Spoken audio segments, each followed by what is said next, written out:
తిరుచానూరులో శ్రీ పద్మావతి అమ్మవారి కార్తీక బ్రహ్మోత్సవాలు వైభవంగా సాగుతున్నాయి. 5వ రోజు రాత్రి అమ్మవారు గజవాహనాన్ని అధిరోహించి భక్తులకు అనుగ్రహించనున్నారు. శ్రీవారికి గరుడ వాహనం ఎంత ముఖ్యమో అమ్మవారికి గజవాహనం అంత ముఖ్యం.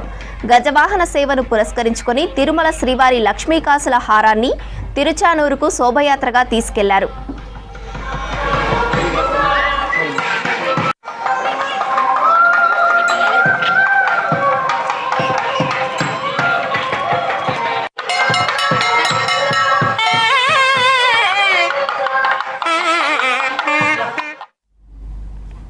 ఉదయం 8 గంటల నుంచి 9 గంటల వరకు తిరుమలలోని ఆలయ 4 మాడ వీధులలో ఊరేగించారు. అనంతరం తిరుమల నుంచి బయలుదేరి తిరుచానూరులోని శ్రీ పద్మావతి అమ్మవారి ఆలయానికి ఊరేగింపుగా తీసుకొచ్చారు. ఇవాళ రాత్రి ఎంత వైభవంగా జరిగే గజవాహన సేవలో లక్ష్మీ కాసుల హారాన్ని అమ్మవారికి అలంకరిస్తారు. శ్రీవారి కాసుల హారాన్ని ప్రతి ఏటా గజవాహన సందర్భంగా అమ్మవారికి అలంకరించడం ఆనవాయితీగా వస్తోంది.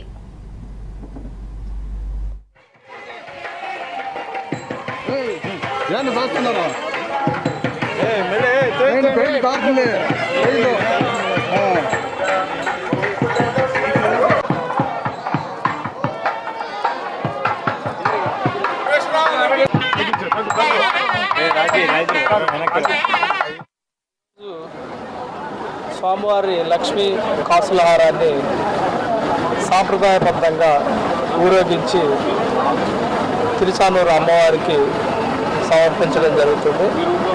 ఇక్కడ మనకి గరుడ వాహనం ఎలా ఇంపార్టెంట్ అలానే గజవాహనం కూడా చాలా ప్రసిద్ధి చెందింది. తిరుచానూరు అమ్మవారి బ్రహ్మోత్సవాలు ఈరోజు కాసుల హారాన్ని సాయంత్రం అమ్మవారి అలంకరించడం జరుగుతుంది.